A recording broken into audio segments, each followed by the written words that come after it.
She ripped it clean in half.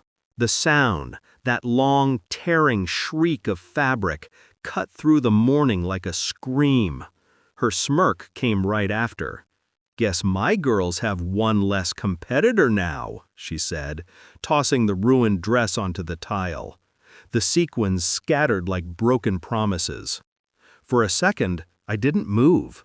My hands trembled, but not from rage, from restraint. I could feel the old part of me, the one that once bowed to her cruelty, trying to surface. But before it did, my daughter's voice steadied me.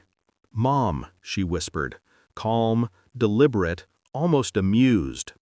"Relax." She reached into her bag and pulled out something folded, wrapped carefully in tissue. When she opened it, I saw it. The real dress. The one she and I had spent weeks perfecting. The one my sister-in-law thought she'd destroyed. I laughed. Quiet at first, then louder, because I finally understood what it meant to play the long game. Years earlier, I would have cried. Back then, I still believed in family. When I married Daniel, his sister, Marissa, welcomed me with champagne smiles and whispered advice. She said things like, "We women need to stick together," while studying me like a rival. She was beautiful, sharp, always performing, even in private. Her daughters danced too, competing in every local show. My daughter, Ava, looked up to them like cousins. She was 8 when she first lost to them.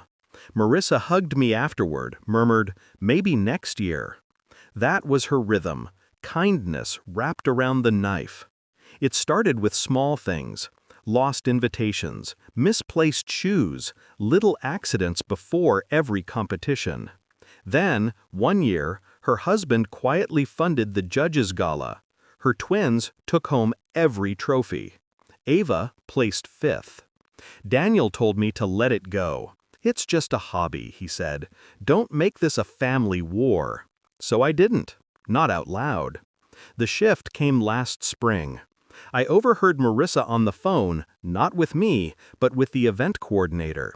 She was suggesting costume inspections before the competition. "We wouldn't want any unfair embellishments," she said, her voice all silk and venom. That night, Ava and I sat at the kitchen table, designing her new costume. She said, "Don't worry, Mom, we'll give her something to talk about." That's when the plan began. Not revenge, not yet, just preparation. We made 2 dresses, identical from a distance, one in cheaper fabric, less detail, a decoy. The other, the real masterpiece, stayed hidden, sealed in a garment bag at the studio, guarded by her instructor. It wasn't about paranoia, it was about pattern recognition.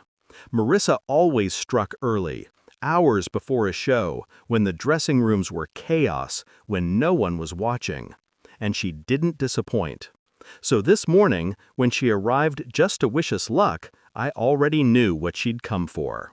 Her daughters trailed behind her, perfect hair, perfect smiles. They avoided my eyes. Maybe they knew, maybe they didn't. Marissa spotted the decoy hanging on the rack. She touched it, her fingers tracing the seams, her lips tightening at the sight of its shimmer. Then came the tear. That sound, that satisfaction in her face. "You should have bought better fabric," she said, walking away. Ava looked at me. No tears, just calm precision. Then she opened her bag. The real dress gleamed, silver, fluid, alive under the light. That was the moment I let myself laugh, not just at her stupidity, but at the symmetry of it all. Years of quiet humiliation wrapped up in one perfect turn. At the venue, the music hit, and Ava danced like the stage belonged to her. Every move precise, every turn a statement. Marissa sat front row. I watched her face shift. Confusion first, then horror. She leaned forward, whispering something to her husband, probably demanding an explanation. When Ava took her final bow and the audience erupted, Marissa clapped last. Slow, deliberate, like someone trying to pretend she wasn't bleeding inside. After the awards, she cornered me backstage. "You knew," she said. "I guessed," I replied. Her eyes flicked to the trophy in Ava's hands, first place. The twins hadn't even placed. "That," she began, voice trembling with disbelief. "Wasn't the one you destroyed?" I finished for her. "No, that one was just for you." She stared at me, realization dawning, pride cracking. For the first time in all these years, she had no words. I didn't need to gloat. Revenge, when done right, doesn't need a speech. It just needs silence, and the sound of someone realizing they lost to your patience. Later, in the car, Ava rested her head against the window, the trophy on her lap. "Mom," she said softly, "you didn't even look mad." I smiled. Anger wastes energy. Strategy wins wars. She grinned, the same sharp, knowing smile I'd seen in the mirror earlier. That night, I poured myself a glass of wine and watched the competition replay online.